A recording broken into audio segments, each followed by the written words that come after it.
Hello everyone, कैसे आप लोग। Welcome to official channel of study UT education dedicated to mechanical engineering department, जहाँ पे हम लोग आरएस कुर्मी को सॉल्यूशन कर रहे थे और हम लोग का चैप्टर चल रहा था industrial engineering and production management. ये पार्ट आपका 6 हो जाएगा। इससे पहले आपका 5th लेक्चर जगह आ चुका है। अगर आप नहीं देखे हैं तो 5th लेक्चर तक जरूर देखिएगा, बिकॉज ये बहुत ज़्यादा इंपॉर्टेंट है। आपकी थ्योरी बेसिस भी स्ट्रॉन्ग हो जाएंगे और साथ ही साथ मैं एमसीक्यू भी सॉल्यूशन करा रहा हूँ। और मैं एक चीज़ देख रहा हूँ आप लोग में, जो आप लोग गलती करते हैं वो बार बार फिर से आप लोग वो रिपीट कर रहे हैं। जैसे एसएससी जे का एग्ज़ाम और कुछ एग्ज़ाम जो पार हो गए उसके बाद आप लोग वीडियो देखना बंद कर दिए हैं। ठीक है, अभी व्यू बहुत कम आ रहा है। घाटा आप लोग क्या करते हैं, जब एग्ज़ाम आता है उससे 1 मंथ पहले बहुत ज़्यादा पढ़ते हैं। ठीक है, और फिर जब एग्ज़ाम नहीं निकलता तो अपने आप को कोसते हैं कि हमको नहीं आता है, या फिर आप टीचर को या फिर आप थ्योरीज को आप गलत ठहराते हैं। राइट, ये सही तरीका नहीं है। अभी अगर आपके पास टाइम नहीं है, अभी 2 मंथ 3 मंथ तक कोई एग्ज़ाम नहीं है, आप अभी से प्रिपरेशन कीजिए। ठीक है, किसी भी चीज़ के मेहनत जब आप टाइम उसमें दीजिएगा तब जाके उससे जो रिजल्ट मिलता है वो अच्छा मिलता है। तो ट्राई कीजिए कि रेगुलर पढ़ने का, ये स्किप मत कीजिए, एग्ज़ाम का वेट मत कीजिए। आप हमेशा प्रिपेयर रहिए, अपने आप को ऐसा बना के रखिए कि कभी भी एग्ज़ाम हो और आप दे सकते हो। राइट, तो चलिए इसी नोट पे हम लोग क्लास को स्टार्ट करते हैं। तो हम लोग आज पढ़ने वाला ऑर्गेनाइजेशन के बारे में। डिफरेंट डिफरेंट तरह का ऑर्गेनाइजेशन जो है, ऑर्गेनाइजेशन बेसिकली क्या होता है, जिसमें ग्रुप ऑफ पीपल रहता है जो कि काम करता है किसी भी एक एग्जीक्यूटिव लीडरशिप के अंडर में। कोई एक लीडर आता है, उसके लीडर के अंडर में बहुत सारे ग्रुप ऑफ पीपल काम करते हैं। उनको जो है डिवीज़न कर दिया जाता है रिस्पॉन्सिबिलिटी, और उसको जो एम्प्लॉय रहता है उसको अलग अलग रिस्पॉन्सिबिलिटी दिया जाता है और वर्क दे दिया जाता है। भाई तुम्हारा ये काम है और तुम्हारा ये रिस्पॉन्सिबिलिटी है। तो उस बेसिस पे उन लोग उस काम को करता है। इससे क्या होता है, ऑर्गेनाइजेशन जो होता है वो अचीवमेंट करता है गोल की तरफ, अच्छा काम करता है और एफर्ट लगाता है, जिससे रिजल्ट भी बहुत ही अच्छा हमको मिलता है। तो हम लोग ये देखेंगे किसी भी इंडस्ट्री को चलाने के लिए डिफरेंट डिफरेंट तरह का जो ऑर्गेनाइजेशन है वो किस तरह का ऑर्गेनाइजेशन को सेटअप लिया जाता है। तो यहाँ पे ऑर्गेनाइजेशन से सबसे पहले आ जाएगा लाइन ऑर्गेनाइजेशन। तो लाइन ऑर्गेनाइजेशन से कुछ ही क्वेश्चन पूछा जाता है। सबसे पहले लाइन ऑर्गेनाइजेशन सबसे पुराना ऑर्गेनाइजेशन, ओल्डेस्ट मिलिट्री ऑर्गेनाइजेशन, इसको हम लोग मिलिट्री ऑर्गेनाइजेशन भी बोला जाता है। क्यों बोला जाता है, क्योंकि आपको पता होगा मिलिट्री में क्या होता है, क्या इंपॉर्टेंट है मिलिट्री चीज़ में, आप लोग को डिसिप्लिन बहुत ज़्यादा इंपॉर्टेंट होता है। ठीक है, और उसे इंडिविजुअल जो होता है, इंडिविजुअल जो भी आपका आदमी रहता है वो एक स्पेशल रिस्पॉन्सिबिलिटी दिया जाता है। तो इसमें खासियत सबसे पहले तो ये याद रखना कि लाइन ऑर्गेनाइजेशन को हम लोग बोलते क्या हैं, इसको बोलते हैं हम लोग military type organisation. Why, because ये ओल्डेस्ट टाइप ऑफ मिलिट्री जो ऑर्गेनाइजेशन है उसी को रूल को फॉलो करता है। सबसे पहली बात, इसमें जो भी आपका सिंगल पर्सन रहता है, single follow of the state authority of single unit. एक सेकंड, ये नहीं, मैं आपको बता रहा हूँ क्या यहाँ पे इंपॉर्टेंट। यहाँ पे it is the simplest form of organisation in which the responsibility of each individual is fix, discipline is strong and quick decision taken. यानी कि जो डिसीजन होता है वो जल्दी लिया जाता है, जो डिसिप्लिन होता है बहुत ही टाइट होता है, और हर एक इंडिविजुअल का एक अलग रिस्पॉन्सिबिलिटी होता है, अलग काम होता है। तो बस ये की नोट्स में ध्यान रखिएगा इसको। इसके बाद चलते हैं, सेकंड नंबर आ जाता है हम लोग का फंक्शनल ऑर्गेनाइजेशन। अब फंक्शनल जो ऑर्गेनाइजेशन हो जाता है, सबसे पहले इसका एक क्वेश्चन आ जाता है कि इसको कौन इंट्रोड्यूस किया था। इस ऑर्गेनाइजेशन को बनाने का, फंक्शनल ऑर्गेनाइजेशन बनाने के पीछे का जो आदमी है वो कौन है, तो उसका नाम था F.W. टेलर। ठीक है, इसको आप याद रखिएगा। सेकंड नंबर में क्या आ जाता है कि जो आपका फंक्शनल ऑर्गेनाइजेशन होता है ये क्वालिटी पे बहुत ज़्यादा लोग ध्यान दिया जाता है। किस पे ध्यान देता है, क्वालिटी पे बहुत ध्यान देता है। और आप एक चीज़ देखिए, वर्ड से पकड़ लीजिएगा फंक्शन। जैसे कोई आप सामान खरीद के लाए, ठीक है, कोई आप कुछ भी खरीद के लाए, लेपी खरीद के लाए, फ़ोन खरीद के लाए, अगर फ़ोन सही तरह से काम कर रहा है, फंक्शन कर रहा है, तो फंक्शन क्यों अच्छी तरह से कर रहा है, जाहिर सी बात है उसका जो क्वालिटी है बहुत अच्छा होगा। अगर क्वालिटी अच्छा है इट मीन्स है कि उसका जो गाइडेंस दिया गया, वर्कर जो रहेगा वो पूरी तरह से अच्छी तरह से वो क्वालिफाई होंगे, स्पेशल होंगे, स्पेशलाइज होंगे किसी भी नॉलेज में। तो यहाँ पे क्या होता है, जो पर्सन करता है इस काम को, वर्क को करता है, वो स्पेशलाइज होता है, मतलब स्पेशल नॉलेज होता है उससे रिलेटेड जो भी काम को कर रहा है, और सही तरह से उसको गाइडेंस दिया जाता है। हर एक इंडिविजुअल को गाइडेंस दिया जाता है उस काम को करने के लिए, ताकि जो क्वालिटी मिले वो बेटर क्वालिटी मिले। बात समझ में आए। और जाहिर सी बात है अगर अच्छा स्पेशल आदमी होगा तो वो वेस्टेज भी बहुत कम करेगा, क्योंकि कोई भी चीज़ जो प्रोडक्ट करेगा उसको वेस्ट नहीं करेगा, उसका कुछ ना कुछ वो प्रोडक्ट बना ही देगा, कुछ ना कुछ उसको यूज कर ही देगा। तो यहाँ पे वेस्टेज भी बहुत ही कम होता है मटेरियल का। ठीक है। तो आप फंक्शनल ऑर्गेनाइजेशन को भी ध्यान रखिएगा, क्या है कि इसमें जो फंक्शन यानी अच्छा काम करता है, क्वालिटी अच्छा है, यानी कि जो आपका आदमी रहेंगे उसका स्पेशल नॉलेज रहता है, स्पेशलाइज रहता है, और गाइडेंस दिया जाता है, इंडिविजुअल वर्कर को प्रोवाइड दिया जाता है ताकि सही तरह से जो आपका ऑर्गेनाइजेशन है वो चल सके। और अभी के टाइम पे जो है ये ऑर्गेनाइजेशन बहुत ज़्यादा चला जाता है। ठीक है, चलो मैं मूव करते हैं, इससे ज़्यादा कुछ पूछा नहीं जाता है और मॉडर्न टाइम में इसको यूज़ किया जाता है, जैसे आपको पता ही है। थर्ड में आ जाता है हम लोग क्या, लाइन एंड स्टाफ ऑर्गेनाइजेशन। क्या बोल रहा है यहाँ पे, लाइन एंड स्टाफ ऑर्गेनाइजेशन। इसमें क्या ध्यान देना है कि पहली बात तो ये सबसे ज़्यादा पूछा जाता है कि लाइन स्टाफ ऑर्गेनाइजेशन कहाँ पे यूज़ किया जाता है, तो इसको हम लोग अधिकतर यूज़ करते हैं ऑटोमोबाइल इंडस्ट्री में। इससे देखो में क्या किया गया है, स्टाफ ऑर्गेनाइजेशन पहले एक न्यू था, यहाँ पे लाइन को ऐड कर दिया। हम लोग पहला वाला क्या देखे थे, पहला देखे थे हम लोग लाइन ऑर्गेनाइजेशन, याद होगा आपको। लाइन ऑर्गेनाइजेशन मिलिट्री जो फॉलो करता है, स्ट्रिक्टली रूल रहता है, रूल लोग का क्या रहता है, बहुत ही डिसिप्लिन, बहुत ही फिक्स रहता है, स्ट्रॉन्ग रहता है, टेकन डिसीजन बहुत ही क्विकली लेता है, तो वो तो रहता ही रहता है। साथ ही साथ स्टाफ ऑर्गेनाइजेशन भी होता है। This type of organisation poses practically all the advantage of both line and functional organisation. मतलब इसमें दोनों तरह का, मतलब फंक्शनल ऑर्गेनाइजेशन में जो खासियत था और लाइन, दोनों का खासियत इसमें पूरी तरह से डाल दिया गया। तो फंक्शन में हम लोग क्या क्या देखे थे कि अच्छा क्वालिटी होना चाहिए, ठीक है, जो आदमी काम कर रहा है उसके पीछे उसका नॉलेज होना चाहिए, गाइडेंस होना चाहिए और स्पेशल होना चाहिए, मटेरियल का कम वेस्टेज होना चाहिए। और लाइन में देखे थे क्या, स्ट्रिक्टली फॉलो करना चाहिए, डिसिप्लिन सही होना चाहिए। दोनों को मिक्स करके हम लोग लाइन एंड स्टाफ ऑर्गेनाइजेशन में डाल देते हैं। बात समझ में आया?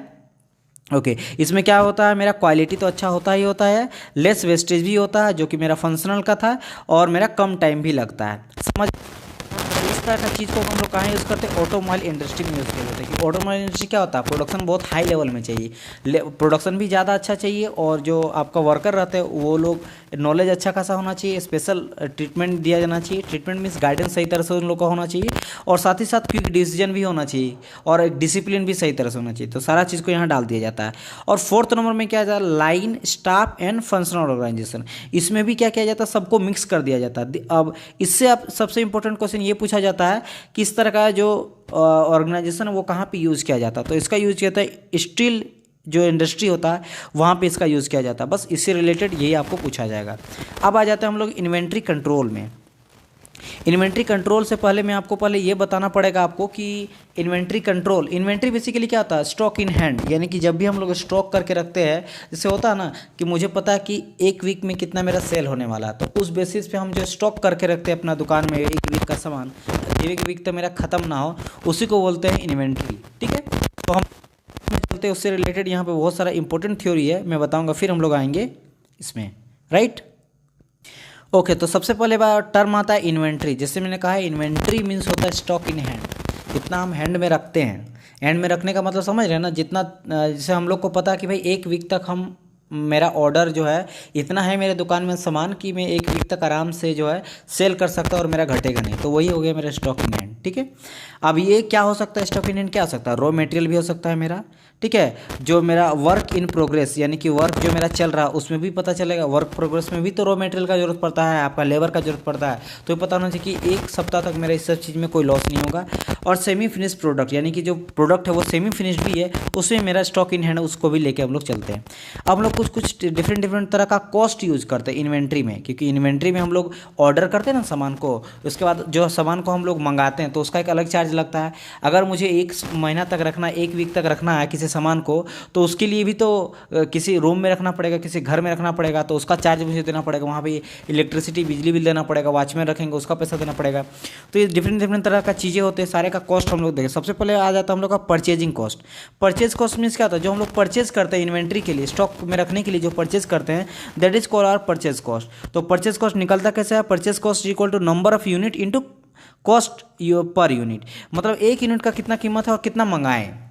जैसे मान लो एक पेन का कीमत है 5 रुपये और हम लोग मंगाए लगभग 500 क्या मनाए, 500 यूनिट हम लोग मंगाए, तो परचेजिंग कॉस्ट कितना पड़ गया, 5525 और 0, यानी कि कितना पड़ गया मेरा 2500 पड़ गया कॉस्ट, टोटल परचेजिंग कॉस्ट, क्योंकि हम मंगाए कितना थे 500 मंगाए थे और एक पेन का कीमत था 5। समझ आए, तो that is called our purchase cost. तो इस तरह से निकालेंगे हम लोग परचेज कॉस्ट को। सेकंड नंबर आ जाता है मेरा ऑर्डरिंग कॉस्ट, यानी कि जो ऑर्डर हम लोग कर रहे हैं, ऑर्डर के लिए भी कॉस्ट लगता है। तो ऑर्डरिंग कॉस्ट में आता है पैसे क्या है, या फिर सेटअप कॉस्ट भी इसको कहा जाता है। ऑर्डर करने के लिए हमको कम्युनिकेशन कॉस्ट चाहिए, जैसे हम फोन लाइन में बात करेंगे, ठीक है, ये कम्युनिकेशन कॉस्ट चाहिए। और जो हम लोग वहाँ से सामान को लेके आ रहे हैं, कहीं एक प्लेस से लाएंगे ना, लेट्स सपोज लोग कहीं एक प्लेस से दिल्ली है, दिल्ली से हम लोग सामान को ले जा रहे हैं कहीं और, लाइक राजस्थान ले जा रहे हैं, तो इसमें ट्रांसपोर्टेशन यानी कि जो आपका जिस लाइएगा, लाइक आपका ट्रक वगैरह रहता है या फिर कोई भी चीज़ में ला रहे हैं, तो ट्रांसपोर्टेशन कॉस्ट आ जाएगा, कम्युनिकेशन कॉस्ट आ जाएगा, पेपर कॉस्ट यानी पेपर वर्क होता है उसका कॉस्ट आ जाएगा, और इंस्पेक्शन कॉस्ट यानी कि जो भी मटेरियल को चेक करेगा वहाँ पे इंस्पेक्शन सही है कि नहीं, उतारने से पहले चेक करेगा, लोडिंग करने से पहले चेक करेगा, तो सारा यहाँ पे क्या आ जाएगा, सेटअप और आपका ऑर्डरिंग कॉस्ट में आ जाएगा। ठीक है, अगर मैं बात करूँ परचेजिंग कॉस्ट का, तो हम लोग इसको डी से भी शो करते हैं। अगर हम लोग बात करेंगे ऑर्डरिंग कॉस्ट का, तो ऑर्डरिंग अभी तो ऑर्डरिंग हम लोग देख रहे हैं। ठीक है, ऑर्डरिंग कॉस्ट मतलब क्या था, सीओ से इसको डिनोट हम लोग करते हैं। ऑर्डरिंग कॉस्ट को किससे, सीओ से दिखाते हैं। अभी सब इस सब का बात करेंगे हम लोग।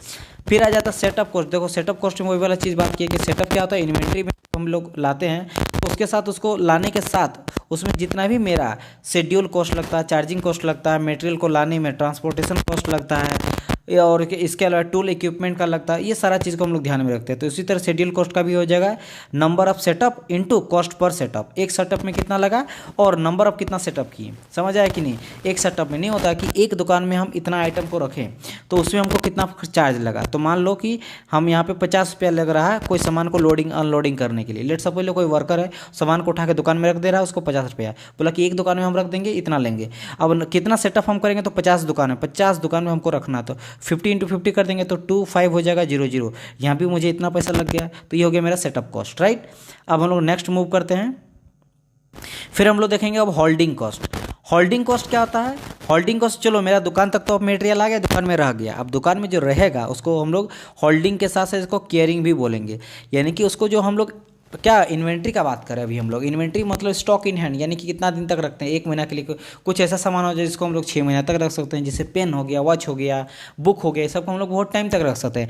कुछ ऐसा कॉस्टली चीज़ होता है जिसको ज़्यादा टाइम तक नहीं रखते हैं, लाइक फ्रूट हो गया, ठीक है, ये सब तो कॉस्टली नहीं, जैसे लेपी हो गया, बाइक हो गया, कार हो गया, इसको बहुत ज़्यादा नहीं रखते हैं। क्यों, क्योंकि उसके लिए ज़्यादा मेरा पैसा लगता है, तो हम वो सब चीज़ को कम रखते हैं। ऐसा कुछ मीडियम रेंज वाला आ जाता है जिसको हम लोग को ज़्यादा भी नहीं रख पाते, इसलिए बिकॉज उसको हम लोग टाइमली चेक करना पड़ता है, जैसे फ्रूट वगैरह। तो फ्रूट को ज़्यादा हम लोग स्टॉक नहीं रखते, कम रखते हैं। वेजिटेबल हो गया, उसको कम रखते हैं, लेकिन उसको हम लोग ऐसा नहीं कि हम लोग का कॉस्टली ज़्यादा, वो बहुत ही मिनिमम रेंज में आता है, लेकिन उसको हम लोग टाइमली चेक करना पड़ता है, नहीं तो ख़राब हो जाएगा। हम लोग ऐसा नहीं कर सकते एक महीना का फ्रूट मंगा कर रख सकते, वो ख़राब हो जाएगा। ठीक है, तो यहाँ पे आ जाता है केयरिंग कॉस्ट, यानी कि जो सामान आ गया अब उसको स्टोरिंग करेंगे, मेंटेन करेंगे, इंश्योरेंस टेस्ट और इंटरेस्ट वगैरह सारा चीज़ को यहाँ पे इसमें आ जाता है, होल्डिंग में आ जाता है। ठीक है, इसी तरह हम लोग होल्डिंग कॉस्ट निकालेंगे तो क्या होगा, average inventory into cost per unit पर टाइम, क्योंकि टाइम पे डिपेंड करता है ये चीज़। एक वीक के रखे तो अलग कॉस्ट, एक महीना के लिए अलग, एक साल के लिए अलग। ठीक है, और लास्टली आ गया मेरा शॉर्टेज कॉस्ट, या फिर इसको हम लोग बोलते हैं कि स्टॉक आउट कॉस्ट। इसमें क्या आ जाता है, गुडविल कॉस्ट आ जाता है, डिस्काउंट लॉस आ जाता है। और आपका डिस्काउंट मतलब क्या होता है, आप सामान को बहुत टाइम के लिए रखे, मार्केट में उसका लो हो गया तो आपको डिस्काउंट देना पड़ेगा, तो ये भी आपका कॉस्ट में ही तो आ गया ना। ठीक है, गुडविल कॉस्ट आप अच्छा, अगर जैसे कि कोई दुकानदार अपने गुडविल को बचाए रखना चाहता तो उसके लिए भी एक कॉस्ट को लो कर देता, तो भी कॉस्ट में आ जाता है। ठीक है, और फास्ट ट्रांसपोर्टेशन कॉस्ट, अपना गुडविल मतलब अच्छा दुकानदार इमेज अपना अच्छा बनाने के लिए कोई चीज़ को लोग ख़त्म नहीं करता। अगर किसी तरीके से ख़त्म हो जाए और ट्रांसपोर्टेशन में बोलते कि इसको 2 दिन के बाद आपका आएगा सामान, लेकिन अपना गुडविल को बचाए रखने के लिए, अपना इमेज को बचाने के लिए वो उससे दुगना पैसा भर देगा और बोलेगा वो हमको आज के आज चाहिए, तो वो होता है गुडविल, तो वही कॉस्ट लग जाता है। तो ये शॉर्टेज कॉस्ट आ जाता है। फिर stock out cost, stock out मतलब खत्म हो गया, फिर शॉर्टेज हो गया, तो उसके लिए ज़्यादा पैसा लग के हमको जल्दी से जल्दी मंगवाना है। ठीक है, शॉर्टेज कॉस्ट निकालने का क्या होता है फॉर्मूला, नंबर ऑफ यूनिट जितना शॉर्टेज हो गया, और कॉस्ट पर यूनिट और पर टाइम, टाइम पे भी ये डिपेंड करता है कितना टाइम के लिए चाहिए, कितना ज़्यादा चाहिए, राइट। ओके, अब आ जाता है मेरा लीड टाइम। लीड टाइम क्या होता है, देखो लीड टाइम सिंपली कुछ नहीं होता है, आप जब ये बेसिकली क्या, time gap between the placing an order and inventory in hand, आपके पास कितना माल है, यानी समझ लो प्रोडक्ट कितना है, और आप कब ऑर्डर करना चाहेंगे, उन दोनों के बीच के डिफरेंस जो होता है उसे हम लोग लीड टाइम बोलते हैं। मैं आपको समझा रहा हूँ। ठीक है, जैसे देखिए आपको, जैसे यहाँ देखिए मैं लिख भी दिया हूँ, जैसे डिमांड है आपका, एक दिन में आप 50 को पेन लेते हैं, ठीक है, कलम आप बेचते हैं, दुकानदार है कोई कलम वो बेचता है, अब एक दिन में वो 50 यूनिट 50 पेन को बेच देता है। ठीक है, तो और इन्वेंट्री यानी कि उसके दुकान में 500 पेन है, अभी 500 उसके पास कलम पड़ा हुआ है। इट मीन्स क्या होगा कि एक दिन में अगर 50 गो बेच रहा है यानी कि 10 दिन में ख़त्म हो जाएगा, क्योंकि एक दिन में 50, एक दिन में 50 गो, तो अगर यहाँ बात करेंगे 1 है तो 1 0 इधर लगा देंगे, यानी 5 में 0 और लगा देंगे, मतलब 10 डे में वो बेचेगा 500, मतलब 10 दिन का अभी उसके पास कलम है, 11वां दिन में उसका ख़त्म हो जाएगा। तो इस बेसिस पे वो क्या करेगा, 10 डे खत्म हो जाएगा। अब मान लो लीड टाइम 3 डे लिया है, 3 डे लीड टाइम लेके चल रहा है। लीड टाइम हम बता रहे हैं कैसे, आप देख लीजिए। मान लिए लीड टाइम कितना ले लिया, 3 डे। इट मीन्स क्या हो जाता है कि पहला डे में 10 गो, दूसरा डे में एक दिन में 50 गो, तो 3 डे में कितना हो जाएगा, 5 3 जा 150, मतलब 150 जब उसका लास्ट बचेगा। अब देखेगा कि मेरे पास अब जो है 150 पेन बचा हुआ, तो उसी दिन वो ऑर्डर कर देगा, क्योंकि उसको पता है कि मेरा जो पेन है जो कहीं से हम जहाँ से मंगाते हैं उससे आने में मुझे 3 दिन लग जाएगा। आएगा, उसको उतारेंगे, दुकान में रखेंगे, 3 दिन मेरा लग जाएगा। जब उसका 150 पेन बचेगा उसी समय वो ऑर्डर कर देगा, ताकि इसको पता है कि अभी हम ऑर्डर करेंगे, अभी 1 दिन लगेगा आने के टाइम, ये सारा चीज़ को। तो इसी तरह इसीलिए यहाँ पर क्या हो जाएगा, 150 इन्वेंट्री रहेगा, उसी दिन वो ऑर्डर करेगा। तो this is call your lead time, यानी कि क्या हो गया, ये टाइम हो गया, time give between place N order and inventory in hand. समझ आया? तो this is call your lead time, ये चीज़ है। आगे बढ़ते हैं हम लोग। अब हम लोग देख लेते हैं जो इन्वेंट्री रिव्यू होता है, वो 2 तरह से सिस्टम लेते हैं। एक होता है फिक्स ऑर्डर सिस्टम और एक होता है फिक्स पीरियड सिस्टम। अगर मैं फिक्स पीरियड सिस्टम को, फिक्स ऑर्डर सिस्टम का पहले बात करते हैं, इसमें क्या करते हैं हम लोग, रेंडमली ऑर्डर करते हैं एक टाइम इंटरवल पे, रेंडमली ऑर्डर कर देते हैं। जैसे पेन का ही बात लो, बुक ले लो, क्लोथ्स ले लो, क्योंकि जल्दी तो ऐसा नहीं कि ख़राब हो जाएगा, तो इसको हम लोग रेंडमली, चलो आज हम मन किया कि भाई 3 दिन का माल है तो हम ऑर्डर कर दिए। मेरा पास अभी 1 सप्ताह का है, फिर भी हम अभी मंगाना चाहते हैं तो मंगा लिए, कोई दिक्कत नहीं। लेकिन हाँ, इन्वेंट्री इन हैंड मतलब लीड टाइम तो हम लोग सब में लेते हैं, लेकिन फिक्स ऑर्डर में बात ये क्या होगा, कभी भी मंगा सकते हैं। लेकिन कुछ ऐसा चीज़ हो जाए जिसको हम लोग टाइम इंटरवल में चेक करके उस बेसिस पे मंगाना पड़ता है, उसको बोलते हैं फिक्स पीरियड सिस्टम। अब इसमें क्या आ जाता है, एग्जांपल समझिएगा, जैसे वेजिटेबल हो गया, फ्रूट हो गया, मिल्क हो गया। मिल्क मुझे पता है 1 दिन के बाद वो खत्म हो जाएगा, तो हम लोग कभी भी रेंडमली नहीं मंगा सकते हैं। फ्रूट को पता है कि भाई 2 दिन में सड़ सकता है, तो हमको उस बेसिस पे मंगाना पड़ा, हर 2 दिन में एक time interval, fix time interval हमको मंगाना पड़ेगा। अगर उससे अगर पहले मंगा देंगे तो मेरा सड़ जाएगा, और बाद में मंगाएं तो मेरा खत्म हो जाएगा। तो उस बेसिस पे हम लोग मंगाते हैं, ठीक है। तो यहाँ पे चेक करते हैं इन्वेंट्री को रेगुलरली बेसिस, जैसे एवरी हॉल वीक चेक करेंगे, फिर पर 2 डे में वे चेक करेंगे। वो डिपेंड करता है कि किस तरह का आप प्रोडक्ट सेल कर रहे हैं। अब इसके लिए जो मॉड्यूल हम लोग यूज़ करते हैं, 2 तरह का मॉड्यूल होता है, एक होता है डिटर्मिनिस्टिक और एक होता है प्रोबेबिलिस्टिक।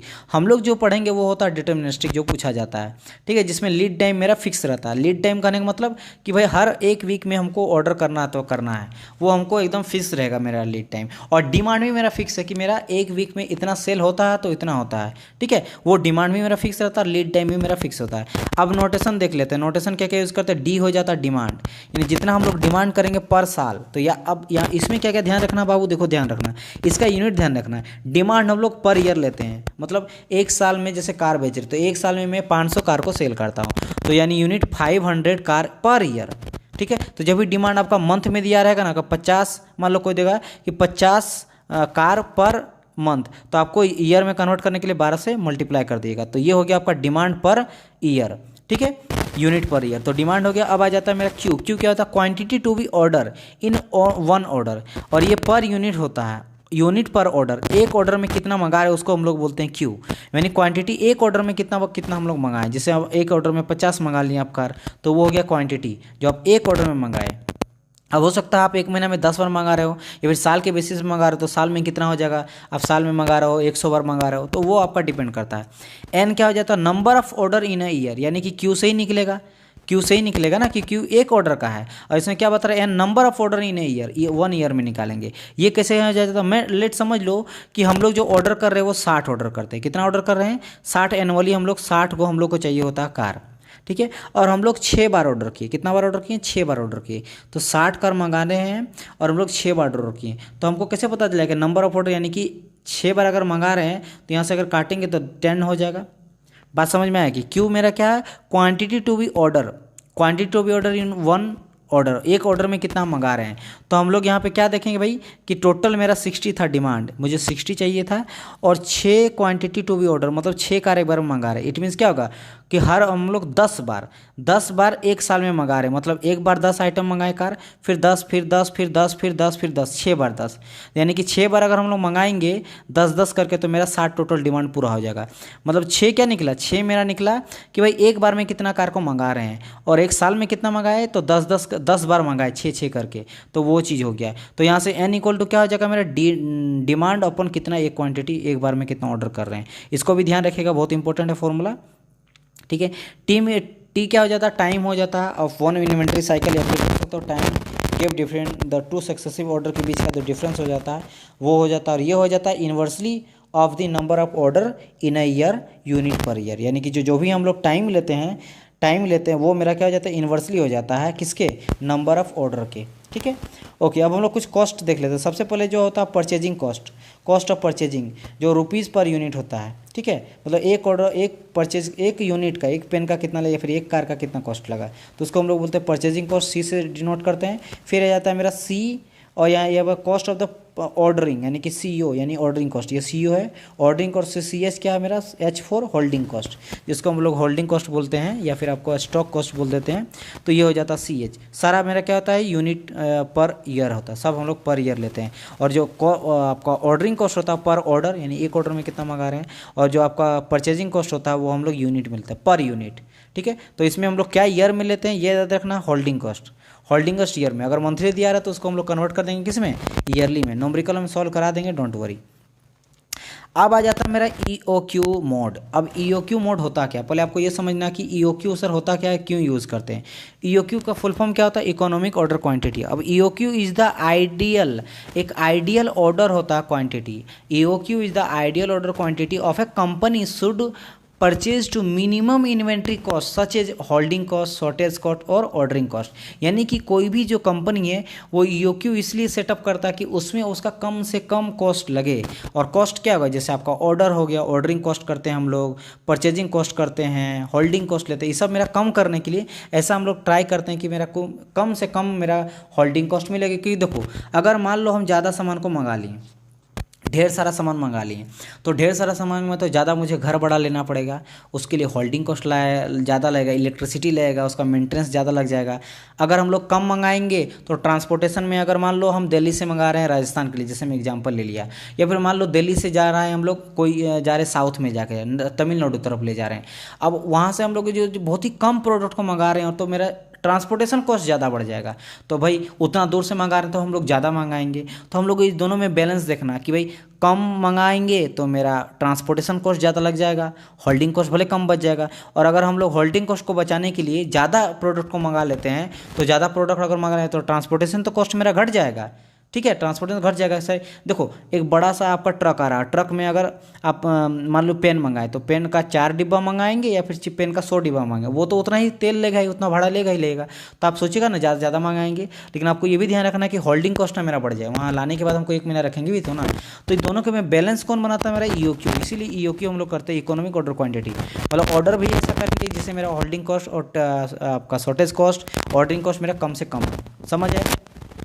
अब यहाँ पे आ जाता है टोटल एनुअल कॉस्ट। क्या क्या था, टोटल एनुअल कॉस्ट मेरा परचेजिंग कॉस्ट, जिन्हें मैं कहा आपका ऑर्डरिंग कॉस्ट और होल्डिंग कॉस्ट आ जाता है। ठीक है, अब इसका फॉर्मूला निकालते कैसे हैं, जो आपका ऑर्डरिंग कॉस्ट होता है और होल्डिंग कॉस्ट होता है, वेरिएबल कॉस्ट होता है, मैं वेरी करता है। ऑर्डर हम लोग किस बेसिस पे कर रहे हैं, ज़्यादा मेरा प्रोडक्ट हैवी है तो उसका ज़्यादा कॉस्ट लगेगा, और होल्डिंग कॉस्ट जो होता है मेरा ज़्यादा मंगा लिए तो ज़्यादा लगेगा। परचेजिंग कॉस्ट मेरा फिक्स रहता है, भाई परचेज जो कीमत जितना होता है तो फिक्स ही रहेगा। एक पेन का 5 रुपीज़ कीमत है, 5 से तो कोई घट बढ़ नहीं सकता है। ऑर्डरिंग कॉस्ट होता है, आप ज़्यादा किए ऑर्डर तो भाई ज़्यादा लग जाएगा, क्योंकि ज़्यादा गाड़ी में तेल लगेगा, 10 गाड़ी आएगा, ज़्यादा लगेगा, उस बेसिस पर होल्डिंग कॉस्ट भी इंक्रीज भी होता है। तो दोनों वेरी करता है, दोनों वेरिएबल होता है, लेकिन जो मेरा डायरेक्ट कॉस्ट होता है वो मेरा वेरी नहीं करता है, वो मेरा वेरी नहीं करता है, जिसको हम लोग डिमांड कॉस्ट भी बोलते हैं। ठीक है, डिमांड और परचेजिंग कॉस्ट। चलो अब यहाँ पे आ जाता है एन इक्वल टू, जस्ट हम लोग देखे ने एन कैसे निकालते हैं, डिमांड अपॉन क्यू, D/Q से निकाले थे, जो कि आपका D/Q क्या था, डी था डिमांड कितना कर रहे हैं, और क्यू था कितना हम लोग ऑर्डर कर रहे हैं, कितना टाइम ऑर्डर कर रहे हैं पर साल। और एन क्या हो जाता है कि एक साल में हम लोग कितना बार ऑर्डर किए, एक बार में कितना ऑर्डर किए, क्यू इक्वल टू, और एन इक्वल नंबर एक साल में कितना ऑर्डर किए। जस्ट हम लोग देखें यहाँ पे D/Q देखिए, एन इक्वल टू D/Q। ठीक है, चलो तो यहाँ पे एन इक्वल टू हम लोग वही पुट कर दिए, D/Q इंटू C0 यानी होल्डिंग कॉस्ट, क्योंकि देखो ऑर्डरिंग कॉस्ट है ना, और ऑर्डरिंग कॉस्ट क्या होता है कि भाई ऑर्डर यानी कि सीओ, सीओ मीन्स क्या बोल रहे हैं, ऑर्डरिंग कॉस्ट पर यूनिट, एक यूनिट को ऑर्डर करने में मुझे कितना जो है ऑर्डरिंग कॉस्ट लग रहा है और कितना नंबर मंगा रहे हैं, तभी जाकर पूरा ऑर्डर कॉस्ट हो जाएगा ना। उसी तरह हम लोग यहाँ से फॉर्मूला बन गया और N equal to D by Q into C naught. और वहीं अगर होल्डिंग कॉस्ट का बात करेंगे तो होल्डिंग कॉस्ट होता है Q by two into C H, holding cost C H और क्यू यानी कि कितना हम लोग मंगाएं। ठीक है, चलो तो यहाँ से मेरा वैल्यू क्या निकल जाएगा, यहाँ पे ये निकल जाएगा मेरा डी सी प्लस हो जाएगा D by Q into C naught into D by Q into C H. ये जब जरूरत पड़ेगा तब मैं बताऊंगा, अभी न्यूमेरिकल के टाइम में आप लिख लीजिए, जैसा होगा मैं आपको इससे रिलेटेड में भी आगे काम आ सकता है। अब आ जाता है मेरा वेरिएबल कॉस्ट। अभी हम लोग वेरिएबल कॉस्ट क्या क्या बात किए थे, ये दोनों जो है मेरा वेरिएबल कॉस्ट होता है, ऑर्डरिंग और होल्डिंग कॉस्ट। तो इन दोनों का फॉर्मूला क्या होता है, D by Q into C naught plus D by Q Q by two into C H, यानी कि होल्डिंग कॉस्ट और ऑर्डरिंग कॉस्ट। ये मेरा क्या होता है, टोटल इन्वेंट्री कॉस्ट, या फिर बोल सकते हैं इन्वेंट्री में अपर नीचे जो होता है यानी कि वेरिएबल कॉस्ट, यानी TVC भी बोल सकते हो या फिर TIC भी बोल सकते हो। ठीक है, ओके। अब EOQ क्या होता है, EOQ जहाँ पे मैंने कहा कि मेरा मिनिमम लगे होल्डिंग, परचेजिंग कॉस्ट और ऑर्डरिंग कॉस्ट। कैसे, देखो इस ग्राफ से आपको समझ में आ जाएगा। ये मेरा कॉस्ट इधर जा रहा है, ऊपर हो रहा है, और यहाँ मेरा क्वांटिटी है। अब यहाँ पे क्या जा रहा है, ये मेरा आ जा रहा है होल्डिंग कॉस्ट, और ब्लू से जो है ये मेरा क्या, ऑर्डरिंग कॉस्ट। अब मेरा बात समझो, यहाँ पे क्या हो रहा है कि जैसे जैसे यहाँ पे क्यू है ना, क्यू यानी क्वांटिटी, जैसे हम लोग क्वांटिटी को बढ़ा रहे हैं वैसे स्लोप मेरा ऊपर जा रहा है, होल्डिंग कॉस्ट ज़्यादा रहा है। अब होल्डिंग कॉस्ट ज़्यादा क्यों जा रहा है, क्योंकि ऑर्डर क्वांटिटी हम लोग क्यू इक्वल टू क्वांटिटी, मतलब आज हम एक ना कार परचेज करके हम 100 कार परचेज करेंगे, लाएंगे। अब 100 कार लाएं तो 100 कार के लिए हम लोग को ज़्यादा इंडस्ट्री बढ़ा चाहिए, जहाँ हम लोग होल्डिंग कॉस्ट ज़्यादा लगेगा, उसका इलेक्ट्रिसिटी लगेगा, वॉचमैन ज़्यादा रखना पड़ेगा, इलेक्ट्रिसिटी बिल ज़्यादा लगेगा, रिपेयर के लिए ज़्यादा लगेगा। तो क्या हुआ, क्वांटिटी जैसे जैसे बढ़ा जा रहा है मेरा होल्डिंग कॉस्ट बढ़ते जा रहा है। सेकंड पैराग्राफ में हम लोग क्या देखते हैं, ऑर्डरिंग कॉस्ट में, ऑर्डरिंग कॉस्ट जैसे जैसे हम लोग कम करते जा रहे हैं, देखो कम क्वांटिटी बढ़ा रहे हैं वैसे वैसे मेरा कॉस्ट इंक्रीज कर रहा है। क्यों, क्योंकि भाई जितना ज़्यादा आप ऑर्डर कीजिएगा, जैसे मैंने कहा जितना ज़्यादा ऑर्डर कीजिए उतना कम कॉस्ट लेता है, क्योंकि गाड़ी में जितना ज़्यादा माल आएगा उतना बेटर है, जितना ज़्यादा प्रोडक्ट है उतना अच्छा है। लेकिन आप बोलेंगे पूरा ट्रक में हम ना वाली मान लो बहुत बड़ा ट्रक है और उसमें आप मंगा रहे सिर्फ एक कार को, तो बाकी तो पूरा ट्रक फिर भी तो उतना ही पैसा लेगा, पूरा का पूरा फुल उतना ऑयल, उसका तेल जलना ही जलना है, और जितना भाड़ा वो लेता है, जितना वो फेयर लेगा आपका ड्राइवर उतना लेगा ही लेगा। तो जैसे जैसे अब ऑर्डरिंग कॉस्ट में हम लोग क्या देखते हैं, जैसे जैसे क्वांटिटी को घटाते जा रहे हैं, इधर जाएंगे क्वांटिटी घट रहा है, तो क्वांटिटी घट रहा है, लेकिन मेरा क्या हो रहा है, कॉस्ट बढ़ते जा रहा है। तो इन दोनों के बीच में कहीं ऐसा एक पॉइंट मिलता है जहाँ पे मेरा होल्डिंग कॉस्ट और मेरा ऑर्डरिंग कॉस्ट इक्वल हो जाता है। उसी को हम लोग बोलते हैं क्या, क्यू स्टार, यानी कि इसी को हम लोग बोलते हैं EOQ, यानी इकोनॉमिक ऑर्डर क्वांटिटी। यहाँ इकोनॉमिक मतलब क्या था, पैसा, जहाँ मेरा कम पैसा लग रहा है होल्डिंग करने के लिए भी, मतलब ऑर्डर भी हम लोग इतना भी कम नहीं मंगा रहे हैं, और मेरा जो क्वांटिटी भी मेरा कम नहीं हो रहा है, और मेरा होल्डिंग कॉस्ट भी उतना ना पड़ रहा है। ठीक है, ठीक है। और इसका फॉर्मूला आप डायरेक्ट आपको याद रखना है, यहाँ पे क्या हो जाता है, क्यू स्टार इक्वल टू, या फिर EOQ बोल सकते हो, is equal to root under 2D C naught upon C है, जहाँ पे D क्या है, एनुअल डिमांड है, पर ईयर हम लोग लेते हैं, D जो लेते हैं वो पर ईयर लेते हैं, पर ईयर। ठीक है, यूनिट पर ईयर लेते हैं। वहीं अगर बात करेंगे C नॉट का, तो ये तो हो गया, ओ क्या मेरा ऑर्डरिंग कॉस्ट, और H क्या होल्डिंग कॉस्ट, ये तीनों हो गया, पर ईयर हम लोग लेते हैं। इसका आप लोग ध्यान रखना, न्यूमेरिकल में याद आएगा।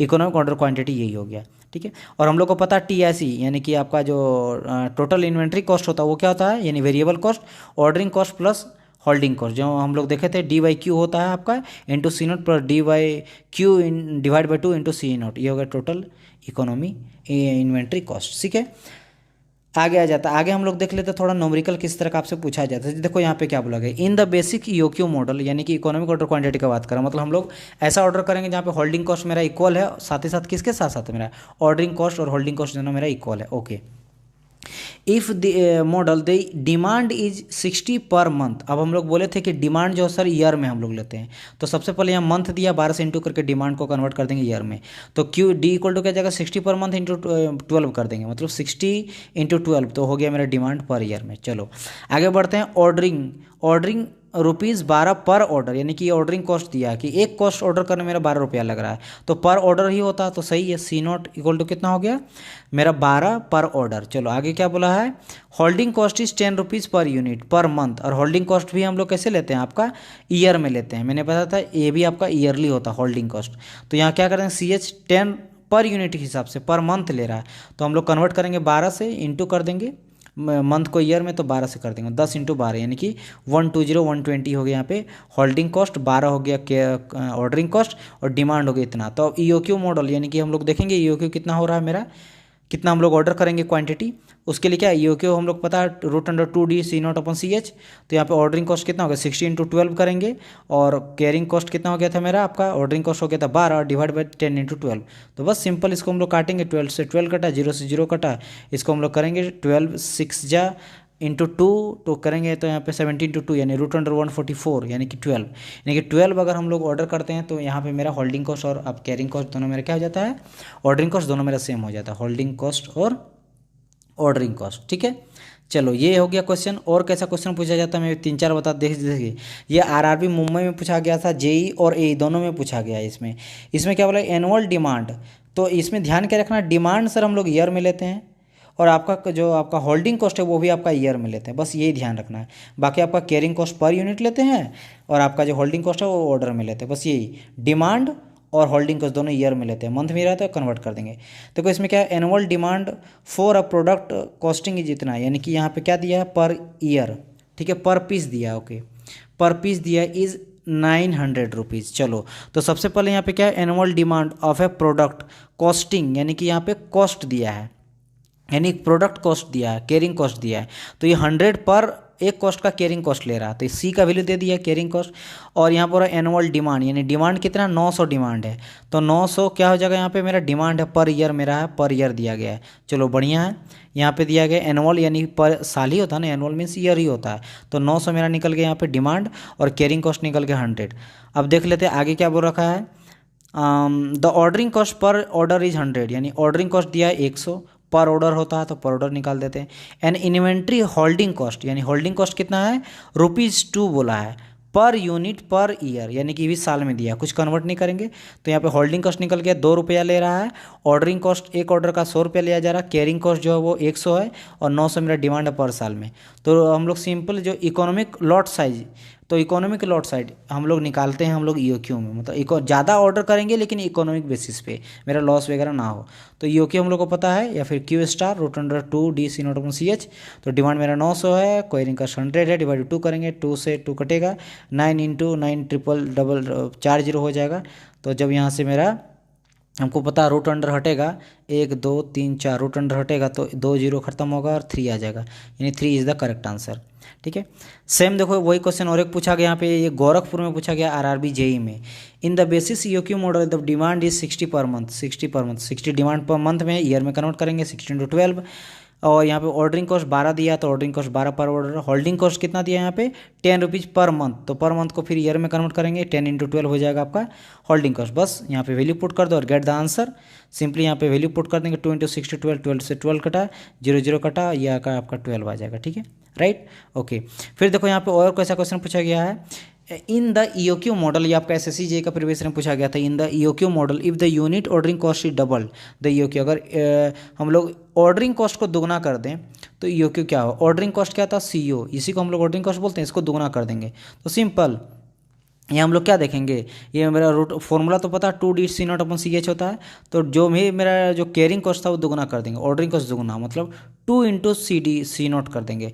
तो पहले भी 2 था, यहाँ भी 2 है, D है, C0 है, C0 है, और C0 भी C0 है, ओनली 2 हो गया, तो रूट अंडर 2 बढ़ा, ये एक्स्ट्रा बढ़ा, बाकी सब तो सब कॉमन ही है, क्योंकि आप बोल सकते हो ना कि यहाँ सब क्या था, रूट अंडर 2D C0/CH बढ़ा का इंटू रूट अंडर 2 बढ़ गया। तो रूट अंडर क्या होता है 1/41 होता है, उसका वैल्यू आप लोग को पता होगा, यानी कि इतना मेरा इंक्रीज हो जाएगा उसके कॉस्ट में EOQ में, राइट। फिर देखो क्वेश्चन यहाँ पे कैसा पूछा जाता है, यहाँ पे if the annual demand, 1 second sorry, ये आपका सेटअप हो गया था, हम लोग न्यूमेरिकल में थे लास्ट पोर्शन, ओके यहाँ पे थे। यहाँ पे क्या बोला, if the annual demand of an item become half, देखो यहाँ पे क्या बोला, डिमांड को हाफ कर दे रहे हैं, बस खाली यहाँ पे आपको बोला जाएगा कि बताओ EOQ जो होता है और जो न्यू EOQ होता है उन दोनों में क्या आपका निकलेगा। तो ऊपर में हम लोग को पता है क्या, रूट अंडर पुट करेंगे 2D C0/CH, और नीचे में भी वही पुट करेंगे, बस जो को बोल रहा है सर, डिमांड यहाँ पे हाफ कर देंगे, ऑर्डरिंग क्वांटिटी को डबल कर देंगे, और होल्डिंग कॉस्ट को 1/4 कर देंगे, तो देखेंगे क्या कन्वर्ट होगा। तो देखो यहाँ पे अगर आप देखिएगा, यहाँ पे जूम करके मैं आपको दिखा देता हूँ, हमको फॉर्मूला पता क्या है, 2 रूट अंडर 2D C0/CH, ठीक है। और यहाँ पे हम लोग क्या करेंगे, डिमांड को हम लोग क्या कर दिए थे, आपका एनुअल डिमांड बिकम यहाँ पे हाफ कर दिए थे, तो हम लोग क्या कर देंगे, देखो यहाँ पे 2D/2, यहाँ डिमांड हम लोग हाफ कर दिए और ऑर्डरिंग कॉस्ट को दुगना कर दिए थे। ऑर्डरिंग कॉस्ट को क्या कर दुगना, तो 2C0 कर दिए, और आपका जो कैरिंग कॉस्ट था उसको हम लोग, आपका होल्डिंग कॉस्ट को 1/4। तो देखो यहाँ क्या किए, डिमांड को हम लोग कर दिए हाफ, यानी कि √2 डिमांड हाफ कर दिए तो D/2 हो गया। कैरिंग कॉस्ट को हम लोग क्या कर दिए थे, दुगना कर दिए थे, 2 हो जाएगा मेरा ordering cost, sorry ordering cost तो दुगना कर दिए थे, और नीचे में होता CH, उसको हम लोग 1/4 कर दिए थे, मतलब CH/4। तो नीचे को हम लोग 4th को हटा के हम लोग ऊपर में 4th कर दिए, तो यहाँ से 2 कट जाएगा, तो बचेगा क्या, यहाँ 4 और यहाँ 2, ठीक है। तो हम लोग यहाँ पे इसको जब हम लोग ऊपर नीचे कट करेंगे, कट करके वैल्यू करके देखेंगे, तो यहाँ से मेरा कट करके आ जाएगा, मेरा फिर सिर्फ 4 बचेगा, और 4 क्या आ जाएगा, तो √2 हो जाता है। और नीचे का हम लोग न्यू का लिए थे, ऊपर में ओल्ड वाला लिए थे, लेकिन यहाँ बोल गया ratio of new by old, तो न्यू क्या हो जाएगा, ऊपर कर देंगे इसको, यानी कि 2/1। तो ये हो गया आंसर। इस तरह का आपसे पूछा जाएगा। अब आ जाते हैं नेक्स्ट टॉपिक हम लोग का। ओके, अभी टाइम 30 मिनट हुआ, हम लोग इसको भी कंप्लीट कर सकते हैं। इन्वेंट्री क्लासिफिकेशन करते हैं और हम लोग उसका कंट्रोल कैसे करते हैं। तो एक आ जाता है मेरा ABC, बहुत इंपॉर्टेंट, यहाँ से क्वेश्चन हर बार पूछता है। ABC क्या होता है, ऑलवेज बेटर कंट्रोल, हमेशा हम लोग बेटर कंट्रोल चाहते हैं, उसके लिए हम लोग ABC को यूज़ करते हैं। अब ABC में इंपॉर्टेंट क्या है, ABC में इंपॉर्टेंट ये है कि हम लोग कैटेगरी वाइज हम लोग जो भी प्रोडक्ट मंगाते हैं या फिर स्टॉक इन हैंड में रखते हैं, इन्वेंट्री मतलब स्टॉक इन हैंड जो रखते हैं, वो हम लोग ABC को कैटेगराइज में हम लोग डिवाइड करते हैं, और उस बेसिस पे हम लोग जो है ऑर्डर करते हैं। सबसे पहले आ जाता है A, फिर आ जाता है मेरा B, फिर आ जाता है मेरा C। ये अलग अलग टाइप का प्रोडक्ट है, तो हम लोग देख लेते हैं कि सबसे पहले A आ जाता है। A में हम लोग क्या रखते हैं, जो भी हेवी चीज़ रहता है, जैसे कार हो गया, AC हो गया, रेफ्रिजरेटर हो गया, या फिर आप ले लो लेपी हो गया, लैपटॉप जैसे जिसका लाखों कीमत है, एप्पल का लेपी ले लो, iPad ले लो जो बहुत ज़्यादा कॉस्टली है, ठीक है। इसके अलावा आप ट्रक ले लो, तो कॉस्ट इन लोग का हाई रहता है, इसलिए हम लोग स्टॉक कम रखते हैं। जैसे लैपटॉप, कार, बाइक्स, AC, इस सब का बहुत ज़्यादा कीमत रहता है, तो ज़्यादा स्टॉक नहीं रखते हैं। बात समझ में आया, इसलिए स्टॉक इन लोग का कॉस्ट ज़्यादा, क्योंकि भाई मेरे पास उतना इनपुट भी तो होना चाहिए। हम अगर करोड़ों भी लगा रहे हैं और मान लो कोई अच्छा कार मंगा रहे हैं BMW, तो एक BMW का 50-60 लाख रुपया बच जाए, करोड़ में भी 2 आ रहा है मेरा कार, तो हम लोग कॉस्ट ज़्यादा होने के चलते मेरा स्टॉक कम रहता है। दूसरा वाला में हम लोग मॉडरेट वाला लेते हैं, ऐसे सामान लेते हैं जो मॉडरेट होता है, ज़्यादा कीमत भी नहीं, कम भी कीमत नहीं, लेकिन इसको हम लोग मॉडरेट रखते हैं। मॉडरेट में क्या आ जाएगा, सिंपल बाइक आप बोल सकते हो, जैसे स्प्लेंडर प्लस हो गया, पल्सर हो गया, चलो 30-40 में आ जा रहा है, हम रख सकते हैं कुछ बेसिस पे। स्कूटी ले लो, छोटा मोटा है ना, इस टाइप से चीज़ रख सकते हैं। बेड ले सकते हैं आप, बेड वगैरह जो हम लोग यूज़ करते हैं, फर्नीचर वगैरह हो सकता है, तो इसको मीडियम रेंज में ले लेंगे। अब आ जाता है मेरा C लेवल में। C लेवल में क्या होता है, जिसका कॉस्ट बहुत ही कम होता है, लो कॉस्ट होता है, तो जाहिर से अगर लो कॉस्ट है तो हम लोग स्टॉक ज़्यादा रखेंगे। जैसे पेन बुक का उतना ज़्यादा नहीं और वेरी भी नहीं करेगा ज़्यादा कॉस्ट, तो हम लोग एक साथ जो है बहुत ज़्यादा स्टॉक ऑर्डर करके हम लोग रख सकते हैं। और ये सबसे ज़्यादा लार्ज क्वांटिटी में होता है, लार्ज अमाउंट में होता है, ज़्यादा टाइम के लिए भी हम लोग इसको रख सकते हैं, जैसे पेन बुक हो गया, ये चीज़ याद रखना। इसीलिए C जो होता है, C कैटेगरी हो जाता है, वो मेरा लार्ज अमाउंट होता है, और हम लोग इसको ज़्यादा लॉन्ग टाइम पीरियड तक रखते हैं, क्योंकि ये बहुत ही कम कॉस्ट रहता है। ठीक है, समझ आए यहाँ पे। ओके, आगे बढ़ते हैं। यहाँ पे हम लोग यहाँ पे आ गए थे हम लोग। चलो अब यहाँ पे कुछ क्वेश्चन है, क्वेश्चन जिस तरह का आया वो मैं सॉल्यूशन करा देता हूँ आप लोगों को, फिर मेरा टेंशन खत्म हो जाएगा। पहला बोल रहा है when ordering cost is increase to 24 times the EOQ will be increase by. अब बोल रहा ऑर्डरिंग कॉस्ट को 64 टाइम अगर बढ़ा देंगे तो ईओक्यू कितना इंक्रीज करेगा। हमको पता है ईओक्यू को √2DC0/CH हो जाता है। यहाँ पर लोग किसको 24 टाइम 64 टाइम कर देंगे, ऑर्डरिंग कॉस्ट को, यानी कि C0 को हम लोग 64 टाइम कर देंगे, तो बस इंटू कर देना है। तो देखो यहाँ पे 64 टाइम खाली इंटू कर दिए, तो पहले से मेरा 2DC0/CH था, तो √64 ही तो मेरा एक्स्ट्रा हुआ ना, तो 64 क्या हो जाएगा, 8 का स्क्वायर करते हैं हम लोग, है ना, 8 का स्क्वायर इंटू हो जाएगा 64, तो रूट से रूट कटा मेरा 2 से, तो यहाँ पे 8 टाइम मेरा इंक्रीज हो जाएगा COQ।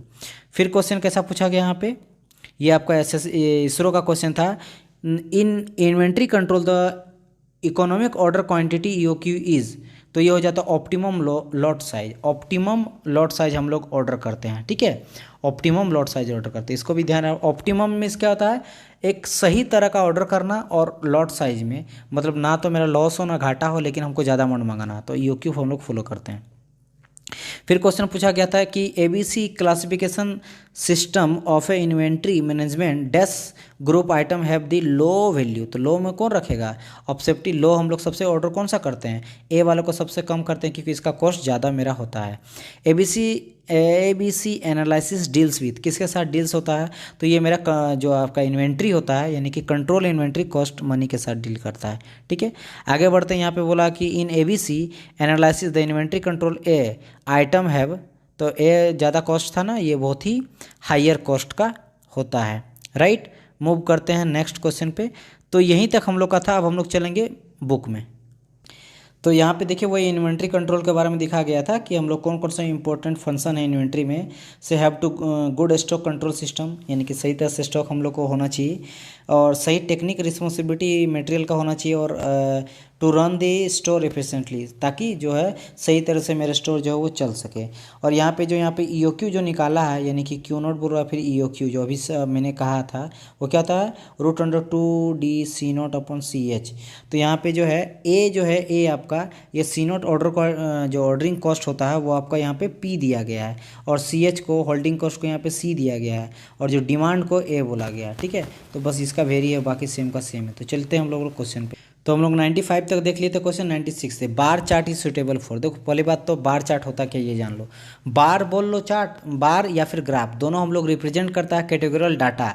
ठीक है, जो कि रेक्टेंगुलर आप देखे होंगे, रेक्टेंगुलर इस तरह का बार में रहता है, वो आपका डिफरेंट हाइट को शो करता है और डिफरेंट हाइट क्या शो करता है, डिफरेंट मेरा हाइट करता है, डिफरेंट वैल्यू को शो करता है। तो और ये चीज़ जो हम लोग यूज़ करते हैं वो हम लोग यूज़ करते हैं आपका माइनर वर्क के लिए, मेजर वर्क के लिए यूज़ नहीं किया जाता है। तो ये इसका आंसर हो जाएगा मेरा C नंबर। आगे जाता है मेरा वर्क सैम्पलिंग। वर्क सैम्पलिंग क्या होता है, देखो एक टेक्निक होता है डिज़ाइन का जो कि मेजर करता है कि how resources such as people, machine, facility और इक्विपमेंट आर यूज्ड, यानी कि कैसे हम लोग मशीन को, पीपल को, रिसोर्सेज को, फैसिलिटीज़ को कैसे यूज करते हैं, उसको सही तरह से एक टेक्निक होता है, एक डिज़ाइन होता है कि ये सब चीज़ को हम लोग यूज़ करने को कैसे यूज़ किया जाए। तो वर्क सैम्पलिंग क्या होता है, यहाँ पे हम लोग अगर देखेंगे तो पहला नंबर है estimating the percentage utilisation of machine tool, बिल्कुल सही। बी नंबर में क्या है, estimating the percentage of time consumption by the various job activities, सही है। Finding out the standard specially where the job is not repeatably where the time study by the stop, बिल्कुल सही। All of the above हो जाएगा इसका correct answer. जब 1-2 सही हो जाए तो समझ लीजिएगा all of the above. Military type organisation क्या होता है, लाइन ऑर्गेनाइजेशन होता है, हम लोग देखे थे। आगे बढ़ते हैं। In line organisation, line organisation में क्या इंपॉर्टेंट था, डिसिप्लिन बहुत इंपॉर्टेंट होता है, रिस्पॉन्सिबिलिटी हर एक आदमी को दिया जाता है और क्विक डिसीजन दिया जाता है, ऑल ऑफ दी हो जाएगा। Question number 100, FW Taylor introduce system of organisation. FW Taylor क्या दिया था आप लोग को याद होगा अगर, तो इसका करेक्ट आंसर क्या हो जाएगा, बी द करेक्ट आंसर, यानी फंक्शनल ऑर्गेनाइजेशन। ये फंक्शनल ऑर्गेनाइजेशन जहाँ पे क्वालिटी बहुत ज़्यादा मैटर करता था, याद होगा आप लोग को। तो ठीक है, यहाँ पे देखो वही पूछा गया है 101 में, in a functional organisation quality work is better, हाँ बिल्कुल सही। वेस्टेज भी कम होता है और स्टैंडर्ड जो स्पेशल हो जाता है, नॉलेज रहता है और गाइडेंस देता है वर्कर को हर एक काम के लिए। तो ऑल ऑफ दी अबव यहाँ भी करेक्ट आंसर हो जाएगा। 102 का, the type of organisation prefer for automobile industry. Automobile हम लोग क्या यूज़ करते हैं, तो ऑटोमोबाइल के हम लोग लाइन एंड स्टाफ यूज़ करते हैं। वही अगर बात करेंगे C नंबर हो गया। वहीं अगर स्टील का बात करें, स्टील इंडस्ट्री आप लोग को याद होगा, नेक्स्ट क्वेश्चन में ये दिया है, the type of industry prefer for the steel industry. तो स्टील इंडस्ट्री के हम लोग करते हैं क्या, लाइन स्टाफ और फंक्शनल ऑर्गेनाइजेशन, मतलब D नंबर। 104 में क्या बोला गया था, line organisation suitable for, line organisation किसके लिए सूटेबल होता है बताइए। तो लाइन ऑर्गेनाइजेशन पहला बोला शुगर इंडस्ट्री, बिल्कुल सही। लाइन जो सिंपल स्लेस्ट होता है जिसमें हम लोग मिलिट्रीज को, मिलिट्री आपका क्या बोलते हैं, that is call our military type organisation. यहाँ पे हम लोग शुगर इंडस्ट्री में यूज़ कर सकते हैं और रिफाइनरी इंडस्ट्री में और स्पिनिंग और वेइंग इंडस्ट्री, यानी कि ऑल ऑफ दी अबव हो जाएगा correct answer. Okay 105, line organisation is suitable for the big organisation. नहीं, लाइन जो होता है वो मेरा छोटे बिजनेस के लिए यूज़ करते हैं, तो ये रॉन्ग हो जाएगा। ठीक है, यानी कि यही सही हो जाएगा, यानी B नंबर करेक्ट हो जाएगा, क्योंकि यहाँ बोला कि line organisation suitable for the big organisation, तो ये रॉन्ग है। ओके ABC क्या होता है भाई, ABC analysis is the better technique for material management, it mean for relative inventory control. C number, does not depend upon the unit cost of the item but it annual consumption, बिल्कुल सही। ये हम लोग annual consumption पे depend करता है, all of the above हो जाएगा। ठीक है, क्योंकि आप लोग को याद होगा कि इसका फॉर्मूला क्या होता है EOQ का, ईओक्यू जो हम लोग निकाले थे या फिर जिसको क्यू नोट बोलते थे, √2D C0/CH। तो आप लोग को याद होगा डिमांड भी हम लोग एनुअली करते हैं और सी नोट भी हम लोग एनुअली करते हैं। ये तो ऑर्डर क्वांटिटी है तो हम लोग एनुअली लेते हैं, ठीक है। Okay, ABC analysis use in, कहाँ पे हम लोग यूज़ करते हैं? पार्ट CPM में? बिल्कुल नहीं। क्या पार्ट CPM में कभी एनालिसिस ABC का बात किए थे? नहीं, हम लोग इन्वेंट्री में बात किए, मतलब इन्वेंट्री कंट्रोल में हम लोग यूज़ करते हैं। C number. The most important function of inventory control is, सबसे इंपॉर्टेंट फंक्शन क्या हो जाता है इसका? Stock control system, run store efficiently, सही तरह से दुकान चले, स्टॉक मेरा सही रहे, टेक्निक रिस्पॉन्सिबिलिटी हर सच मेटेरियल का होना चाहिए। तो ऑल ऑफ दिया हो जाएगा correct answer. Question number 109, in inventory control the economic order quantity is obtain by the quantity those percentage cost is equal to the inventory carrying cost. बिल्कुल सही। हम लोग देखे थे ना, इस तरह जाता था होल्डिंग कॉस्ट, ये जाता था आपका होल्डिंग कॉस्ट और ये जाता ऑर्डरिंग कॉस्ट। तो ऑर्डरिंग कॉस्ट और होल्डिंग कॉस्ट जहाँ पे इक्वल हो जाता था वही मेरा ईओक्यू हम लोग मानते थे क्यू स्टार, ठीक है। जहाँ पे ये मेरा हो जाता था यूनिट और यहाँ जाता था, सॉरी ये मेरा जाता यूनिट और ये जाता था मेरा कॉस्ट इधर। चलो, तो ये ट्रू बोल रहा 109 का, 109 है ना? यस 9 है। आगे बढ़ते हैं हम लोग। आगे क्या बोला गया कि ABC analysis which class of item are generally large in number. तो लार्ज इन नंबर मेरा ए वाला होता है क्योंकि ए जो बहुत ज़्यादा कॉस्टली होता है, सॉरी लार्ज इन नंबर बोला, सॉरी हमको लगा कि कॉस्ट ज़्यादा होता है। नंबर ज़्यादा किस में होता है? सी में ज़्यादा होगा क्योंकि हम लोग इसमें क्या होता है, बहुत ही कॉस्ट इस लोग का कम होता है, इससे ज़्यादा नंबर ऑफ प्रोडक्ट हम लोग एक साथ में परचेज कर सकते हैं। Question number 1 if A is the total item consumption, P is the, देखो बेसिकली क्या बोल रहा है आपका, ईओक्यू निकालने बोला, इकोनॉमिक ऑर्डर क्वांटिटी, जो हम लोग को पता है √2D/C0/CH हो जाता है। तो यहाँ पे देखो ए क्या बोला है कि कंजप्शन पर, यानी कि ए का डिमांड का बात कह रहा है, मतलब डी ए के जगह में, डी के जगह में ले लेंगे P, मतलब 2P। और यहाँ पे देखो क्या बोला, ऑर्डरिंग कॉस्ट, जो कॉस्ट ऑर्डर लिया यहाँ पे क्या ले लिया है? P ले लिया है। तो यहाँ पे हम लोग, अच्छा एक सेकंड, यहाँ पे A लिया है तो 2AP और डिवाइड में क्या हो जाएगा? C √, तो देखो 2AP डिवाइड बाई C, तो ये C नंबर दिया है, ठीक है। आगे बढ़ते हैं। In perpetual inventory control the material is checked as it reach its maximum value, average value, minimum value, any of the above. हम लोग किसी को भी यहाँ पे ध्यान रख के इस चीज़ को कर सकते हैं। In inventory control theory the economic order quantity is, तो हम लोग होता ऑप्टिमम लॉट वैल्यू। क्या होता है मेरा? Optimum lot value. ऑप्टिमम मैंने कहा था कि एक अनुकूल जो होता है, एक अनुकूल लॉट वैल्यू, मतलब मैक्सिमम साइज में हम लोग मंगाते हैं, लेकिन अनुकूल होना चाहिए। मतलब मेरा ना तो मेरा होल्डिंग कॉस्ट ज़्यादा लगना चाहिए और ना ही मेरा ऑर्डरिंग कॉस्ट ज़्यादा लगना चाहिए, ठीक है। ओके, आगे बात करते हैं। According to the Muther the basic principle of best layout is, तो मोथर के अनुसार जो ऑल ऑफ दी हो जाएगा, यानी principle of flow, principle of overall integration और प्रिंसिपल ऑफ फ्लेक्सिबिलिटी सब होना चाहिए, ठीक है। एक basic principle layout. The main object of scientific layer is, scientific layout, sorry layer बोल रहे हैं, साइंटिफिक लेआउट के लिए क्या इंपॉर्टेंट फैक्टर होता है? तो इसके लिए भी ऑल ऑफ दी अबव हो जाएगा। ये दोनों क्वेश्चन जो होता है ये हट के थोड़ा दिया और ये आता नहीं है, but you should have to remember this things, मैं भी शायद पूछ दे। चलो आगे बढ़ते हैं। क्वेश्चन नंबर 116 क्या बोला? Product layout, product layout is use for, मैं थोड़ा थक गया हूँ बट इसलिए ये चीज़ हो रहा है। चलो क्वेश्चन हम लोग इसको कंप्लीट कर देते हैं और कुछ ही क्वेश्चन बचा हुआ है। The product layout is used for, product layout जो होता है वो किसके लिए हम लोग यूज़ करते हैं? अच्छा, ये चीज़ हम लोग अभी जो पढ़ेंगे, क्योंकि लेआउट के बारे में आप लोग को नहीं बताया हूँ, ठीक है, तो इसको मैं बताऊंगा। चलिए इतना हम लोग रखते हैं। कैसा वीडियो लगा जरूर बताइएगा, कमेंट कीजिएगा, लाइक कीजिएगा, शेयर कीजिएगा। और फर्स्ट टाइम हमारे चैनल को विजिट कर रहे हैं तो चैनल को सब्सक्राइब कर सकते हैं ताकि लेटेस्ट अपडेट आपको मिलते रहे।